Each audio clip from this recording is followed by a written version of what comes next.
Yes, dear students, today we will discuss about two type of formulas that are very important, that is molecular formula and empirical formula. Molecular formula is the formula which show the exact number of different type of atoms. It means it always show the exact number of different type of elements in a compound is known as molecular formula. For example, C6H12O6 that is glucose. इसमें exact carbon 6 है, hydrogen 12, oxygen 6. So we can say this formula always show the exact number of different type of atoms. But in case of empirical formula, it is the simplest whole ratio of various elements present in a compound, or we can say molecular formula. For example, इसको अगर मान लीजिए हम glucose का empirical formula निकालना चाहें तो हम जानते हैं C6H12O6, कार्बन का कितना 6, hydrogen 12, oxygen 6. It means simplest ratio 2:1. Then we can write here CH2O, carbon 1 है, हाइड्रोजन 2 हो गए, ऑक्सीजन 3 है. This is the empirical formula of glucose. So we can write here it is empirical formula of glucose, and we can see the simplest ratio of the atoms present in the compound. So हम कह सकते हैं कि empirical formula में simplest whole number ratio देखते हैं atoms का, जबकि इसमें exact number of atoms देखते हैं molecular फॉर्मूले में. नाउ अब अगर हम देखें मोलिकुलर मास या वेट, एक ही बात, जबकि इसमें एम्पिरिकल मास या वेट, जैसा कि नाम से ही पता चल रहा है कि मोलिकुलर फॉर्मूले का जो मास होता है that is molecular mass. For example, इसमें अगर हम कोई दूसरा एग्जांपल ले लेते हैं, जैसे C6H12. इसमें अगर देखें तो हम जानते हैं कार्बन का 12 atomic mass into 6 plus 1 into 1 hydrogen का एटॉमिक मास इंटू 12 हाइड्रोजन है, तो ये हो गया 72 प्लस 12 दैट इज 84. नाउ इसी प्रकार अगर इसका हम एम्पिरिकल फॉर्मूला निकाल रहे हैं, एम्पिरिकल फॉर्मूला हम जानते हैं C6H12, तो यहाँ 6:12, तो इसका एम्पिरिकल फॉर्मूला हो गया CH2, क्योंकि 6 1 6, 6 2 12. So we can write here 12 plus 2 equal to 14. तो 14 इसका एम्पिरिकल वेट आ गया, या हम कह सकते हैं एम्पिरिकल मास आ गया. अब हम देखते हैं what is the relation between empirical formula and molecular formula. तो देखते हैं, जब इसको देखने से पहले हम देखते हैं मोलिकुलर वेट और एम्पिरिकल वेट. जब आप इसको देखेंगे तो हम ये कह सकते हैं एम्पिरिकल फॉर्मूला को यदि मोलिकुलर फॉर्मूला में कन्वर्ट करना पड़े, जैसे अगर मोलिकुलर वेट है उसको हम क्या कर सकते हैं, तो एक फॉर्मूला बना सकते हैं n into empirical for wait या एम्पिरिकल मास. तो हमारे पास एक फॉर्मूला आता है, ये इससे हम n की वैल्यू ज्ञात कर लेते हैं. n की वैल्यू ज्ञात करने के बाद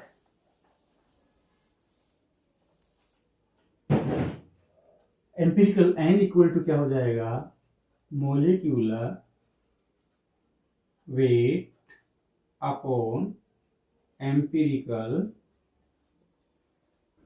वेट. सो हम जब हमारे को मोलिकुलर वेट और एम्पिरिकल वेट मालूम पड़ जाता है तो हम इस n की वैल्यू ज्ञात कर लेते हैं. अब हम देखते हैं, अगर मान लीजिए आपको मोलिकुलर फॉर्मूला ज्ञात करना हो, molecular formula equal to n into empirical formula, तो हम कह सकते हैं एन जब आप इस मोलिकुलर वेट और एम्पिरिकल वेट से एन ज्ञात कर लेते हैं तो हम मोलिकुलर फॉर्मूला निकाल सकते हैं किसकी सहायता से, इस एन की और एम्पिरिकल फॉर्मूला की सहायता से। तो हम इसका एग्जांपल देख लेते हैं। मान लीजिए आपके पास कोई एक कंपाउंड है जिसको अपन कह रहे हैं C2H4O2, यानी कि इसको लिख देंगे CH3COOH। एसिटिक एसिड इस प्रकार भी लिख सकते हैं। तो अगर मान लीजिए इसमें C के हो गए 2, हाइड्रोजन के 4 एंड ऑक्सीजन के 2। मान लीजिए आपको दे दिया कि एसिटिक एसिड दिया और उसमें आपको क्या करना है, इसका सबसे पहले एम्पिरिकल फॉर्मूला निकालना है। एम्पिरिकल फॉर्मूला निकालने के साथ साथ हमें मोलिकुलर वेट भी निकालना है। तो हम क्या कर सकते हैं, तो C2H तो इसका हो जाएगा CH2O सेम, तो ये तो हो जाएगा एम्पिरिकल फॉर्मूला निकल जाता है। अब आप एम्पिरिकल फॉर्मूला जब आपको मालूम हो गया तो एम्पिरिकल फॉर्मूले से एम्पिरिकल मास निकाल सकते हैं।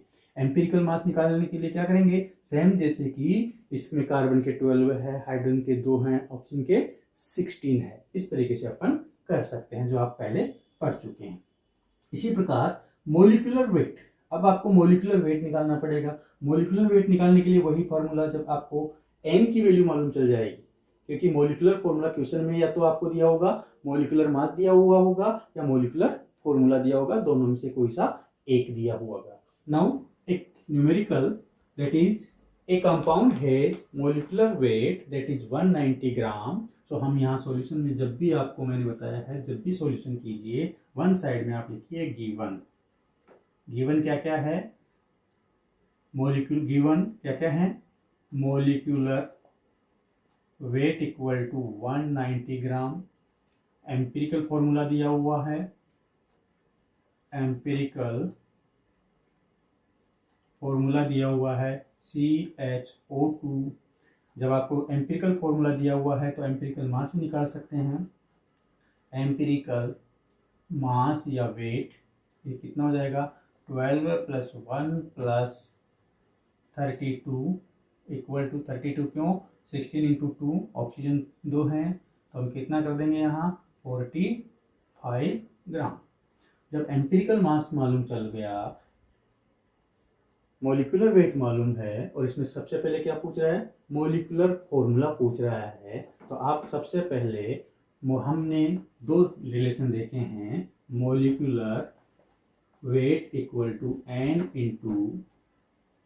Empirical weight. लगा दीजिए मोलिकुलर वेट का कितना है 190 इक्वल टू N × एम्पिरिकल का आपने निकाल लिया 45, तो N इक्वल टू क्या आ जाएगा 190/45 इक्वल टू 4। तो ये 4 मोल आ गए एक तरह से, तो 4 के आगे N की वैल्यू आ गई। एंड सेकंड रिलेशन आपने देखा है, molecular formula equal to N ×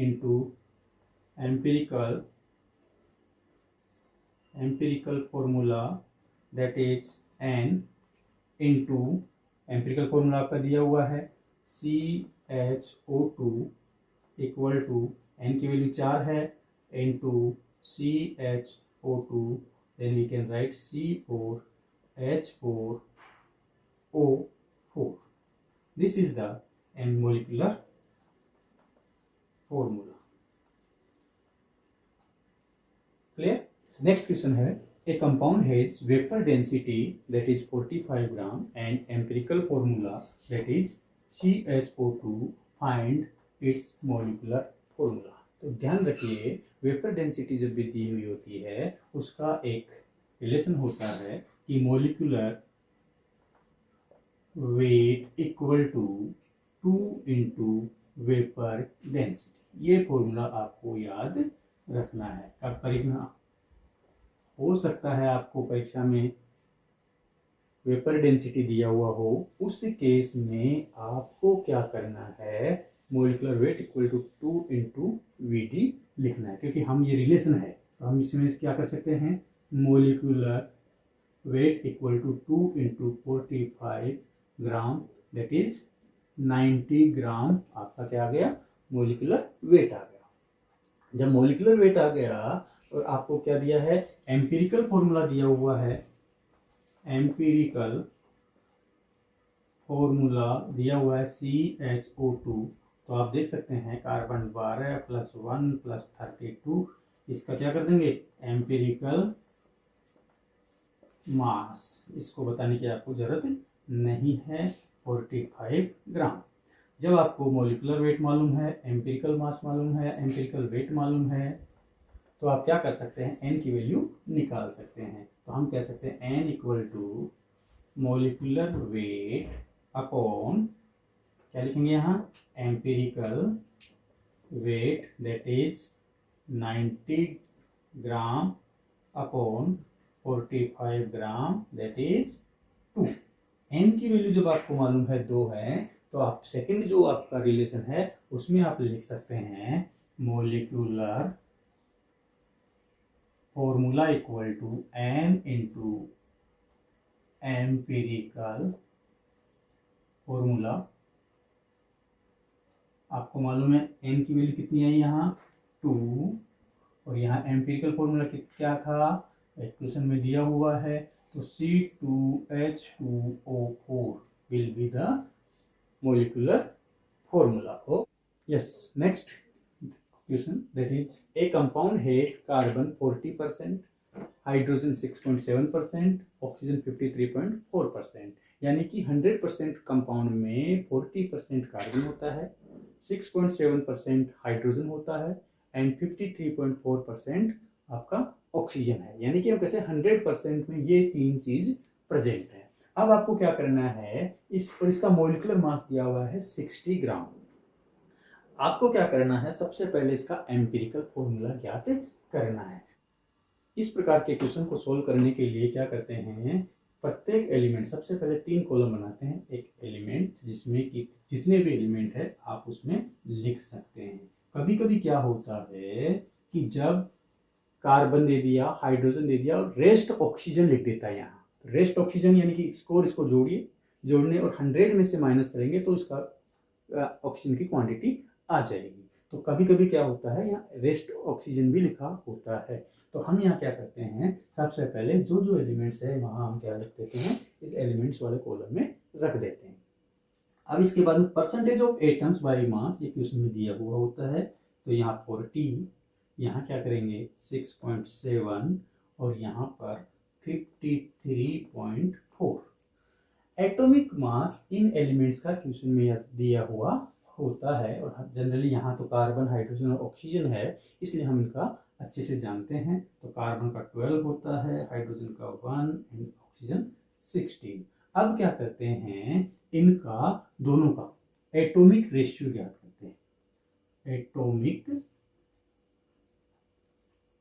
ratio = इनका एटॉमिक रेशियो कैसे ज्ञात करते हैं, percentage by mass upon atomic mass. तो हम क्या करते हैं, यहाँ 40/12, 6.7/1 एंड 53.4/16, ये आप यहाँ लिख देते हैं।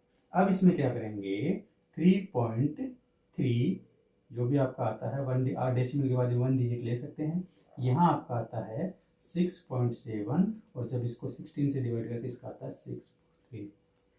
जब ये आ जाता है तो इसका सिंपलेस्ट रेशियो देखते हैं, सिंपलेस्ट होल नंबर रेशियो, या सिंपलेस्ट रेशियो कर दीजिए पहले, अभी रेशियो। सिंपलेस्ट रेशियो की बात करेंगे तो आप इसमें देखिए सबसे कम कौन सा है, सबसे कम जो वैल्यू है उससे डिवाइड कर देते हैं। 3.3, 6.7 और 3.3 में सबसे कम क्या है, 3.3, तो हम इसको कर देंगे 1। 6.7/3.3 = 1 एंड 3.3/3.3 = 1। जब यहाँ पर यहाँ 2 आएगा, तो जब हम देखते हैं 1, 2 एंड यहाँ हम लिख सकते हैं कार्बन का कितना है 1, तो इसका एम्पिरिकल फॉर्मूला क्या आ जाएगा, एम्पिरिकल फॉर्मूला अगर ये डेसिमल में आता है तो आप उसको कंप्लीट नंबर यानी कि होल नंबर में कन्वर्ट कर सकते हैं, इतनी संख्या सभी को एक संख्या से मल्टीप्लाई करके। जैसे यहाँ कर दिया अपन ने, तो इसमें एक है, कार्बन कितना आया, एक, कार्बन एक, हाइड्रोजन कितना आया, 2, एंड ऑक्सीजन कितना आया, O। तो दिस इज एम्पिरिकल फॉर्मूला। जब हमें एम्पिरिकल फॉर्मूला मालूम है तो हम मॉलिक्यूलर फॉर्मूला भी कैलकुलेट कर सकते हैं। कैसे कर सकते हैं? Molecular formula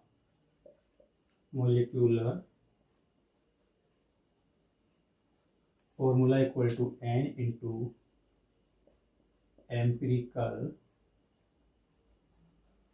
formula. अब n की वैल्यू हमें कैसे मालूम करनी है? सबसे पहले n की वैल्यू ज्ञात करने के लिए हमारे को क्या दिया हुआ है, 60 ग्राम मॉलिक्यूलर मास दिया हुआ है। तो हम जानते हैं molecular weight equal to n into empirical weight. और आपने पहले निकाला है, जैसे कि CH2 का एम्पिरिकल वेट कैसे निकालेंगे, 12 + 2 + 16 इक्वल टू 12 + 2 + 16 इक्वल टू 30 ग्राम। तो ये जब आपको दिया हुआ है, एम्पिरिकल फार्मूला आपने ज्ञात कर लिया, तो n की वैल्यू 90/30 इक्वल टू 3। जब आपको n की वैल्यू मालूम है और मॉलिक्यूलर फॉर्मूला ज्ञात करना है, तो N3 एम्पिरिकल फॉर्मूला क्या है, CH2O that is C3H6O3। Clear? ये C3H6O3 ये आया। ये क्या आ गया आपका, क्या है आपका, ये है आपका, सॉरी यहाँ आप 90 कर दीजिए। तो ये आपका क्या आया, मॉलिक्यूलर फॉर्मूला। नेक्स्ट क्वेश्चन, ऐसा ही एक क्वेश्चन दिया हुआ होता है और उसमें मॉलिक्यूलर मास की जगह यहाँ क्या दिया हुआ था, मॉलिक्यूलर मास की जगह वेपर डेंसिटी क्या दिया होता है, वेपर डेंसिटी। यहाँ वेपर डेंसिटी इज, एंड मान लीजिए वही क्वेश्चन है, उसमें वेपर डेंसिटी भी दिया हुआ है। वेपर डेंसिटी यहाँ मान लीजिए 45 दिया हुआ है। कितना दिया हुआ है, 45। तो केवल आपको सारा प्रोसेस वही करना है। अंतर क्या है कि जब आप मॉलिक्यूलर वेट होता है, जो मॉलिक्यूलर वेट आपने कितना लिया था, यहाँ 90, यहाँ तो 90 दिया हुआ था उस क्वेश्चन में, तो लेकिन अगर मान लीजिए मॉलिक्यूलर वेट निकालने के लिए वेपर डेंसिटी दिया हुआ हो, तो आप मॉलिक्यूलर वेट निकाल सकते हैं और बाकी सारा प्रोसेस वैसा का वैसा रहेगा। यानी कि इनकी सहायता से हम सबसे पहले इसी प्रकार एम्पिरिकल फॉर्मूला ज्ञात कर लेंगे। एम्पिरिकल फॉर्मूला ज्ञात करने के बाद हम क्या करेंगे, मॉलिक्यूलर वेट ज्ञात करेंगे। मॉलिक्यूलर वेट के लिए आपको यहाँ क्या दे रखा है, वेपर डेंसिटी क्या दे रखा है, यहाँ आपको दे रखा, मान लीजिए तो आपने उस तरीके से इसका एम्पिरिकल फॉर्मूला याद है, जो आप टेबल बना करके वैसे जैसे फर्स्ट क्वेश्चन में आपने किया। अब क्या करते हैं, हमें मालूम है यहाँ वेपर डेंसिटी दिया हुआ है, तो वेपर डेंसिटी का मतलब होता है मॉलिक्यूलर, क्या लिखें, weight equal to 2 into vapour density. तो हम तो 2 को हम क्या कर देंगे, 45 से मल्टीप्लाई किया 90 ग्राम से, ये क्या आ गया, मॉलिक्यूलर वेट। बाकी अब मॉलिक्यूलर वेट की जगह अपन जो भी आएगा मॉलिक्यूलर वेट लिख देंगे, तो n की वैल्यू निकालेंगे। तो हम जानते हैं इसका C12 2 + 16 कितना आया, 30 ग्राम किसका आ गया, एम्पिरिकल वेट। जब आपको एम्पिरिकल वेट मालूम पड़ गया तो n की वैल्यू ज्ञात कर सकते हैं। n की वैल्यू क्या होती है, वही molecular weight upon empirical weight. तो मॉलिक्यूलर वेट कितना है यहाँ 90 और एम्पिरिकल वेट कितना है 30, तो कितना आया 3। अब आपका जब ये आ गया तो आप मॉलिक्यूलर फॉर्मूला भी निकाल सकते हैं। Molecular formula equal to n into कितना लिखें यहाँ, एम्पिरिकल फॉर्मूला